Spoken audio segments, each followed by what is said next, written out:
100 दिन का action plan बन गया, तैयार हो गया है, मोदी जी की गारंटी आ गई है। एबीपी न्यूज ने बड़ा बड़ा चलाया था कि 100 दिन का तो पहले इलेक्शन में, चुनाव में इन्होंने प्लान बना दिया था। वो 100 दिन का प्लान कहीं आज बजट में दिखाई दिया कि वो 100 दिन का कोई प्लान भी होता है, कोई शब्द भी है पूरे बजट के अंदर के 100 दिन का क्या प्लान है?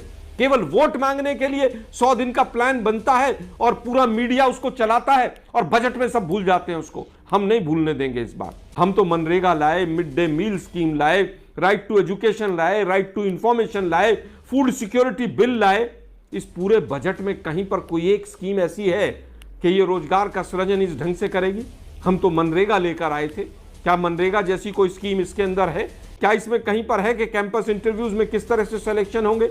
इसमें कहीं पर भी है कि आज जो सुसाइड रेट बच्चों का बढ़ रहा है उसको कैसे रोका जाएगा?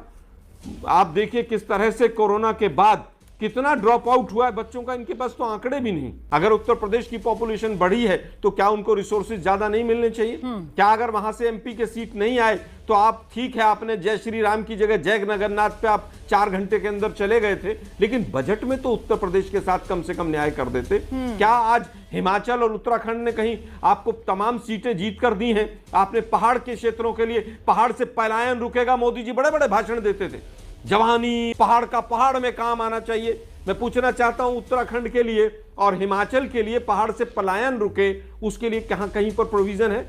शब्दों की बाजीगरी और मोदी जी के झूठ सुनते सुनते देश के कान पक गए। यही शब्दों की जिगजरी और बाजीगरी के मैं ये कर दूंगा, बहुत हुई महंगाई की मार अब की बार उनकी सरकार, बहुत हुई बेरोजगारी की मार अब की बार उनकी सरकार। तो ये मार्केटिंग करते करते इनको जो है पूरा टाइम चला गया। हम तो पूछ रहे हैं भाई, रेल के इतने हादसे हो रहे हैं, रेल बजट का भट्टा क्यों बैठा दिया आपने? हम तो सीधा सीधा पूछ रहे हैं, क्या रेल के डब्बे नए बनेंगे? कोई प्लान है आपका इस पूरे बजट में? रेल की पटरियों की सुरक्षा के लिए क्या कोई प्लान है आपके पास?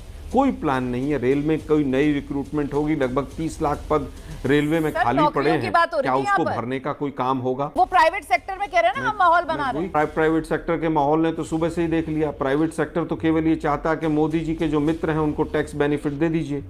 आज जिस तरह से सेंसेक्स गिरा है, माहौल तो पूरे देश ही नहीं देख लिया। सेंसेक्स गिरा है तो प्राइवेट सेक्टर का माहौल भी पता चल गया। कैपिटल एक्सपेंडिचर पिछली बार से घट गया, जिसकी बात अभी हमारे बीजेपी के मित्र कर रहे थे कि कैपिटल एक्सपेंडिचर बढ़ गया। अरे भाई, पिछली बार से घट गया है 0.55%। 10 साल में कर्जा प्रति व्यक्ति बढ़ता चला गया। लोगों ने अपने जेवर गिरवी रख के लोन लिया और वो लोन के उसमें फंस के चले गए। आपकी बातों से लोन नहीं उतर रहे हैं उनके। हम पूछ रहे हैं क्या ईएमआई सस्ती होगी या महंगी होगी? आज ही रुपया डॉलर की तुलना में न्यूनतम चला गया। जिस डॉलर और रुपए की तुलना करते हुए मोदी जी कहते थे कि उस देश की करेंसी गिरती है जिस देश की सरकार भ्रष्टाचारी होती है और देश के प्रधानमंत्री की साख पैरेलल गिरती है। तो मैं पूछना चाहता हूं, आज वो बजट के बाद रुपए की जो कीमत है डॉलर की तुलना में, वो घटी है या बढ़ी है? आज केवल और केवल ये सरकार जो है किस तरह से अपने सिंहासन को बचाया जाए उसके लिए काम कर रही है।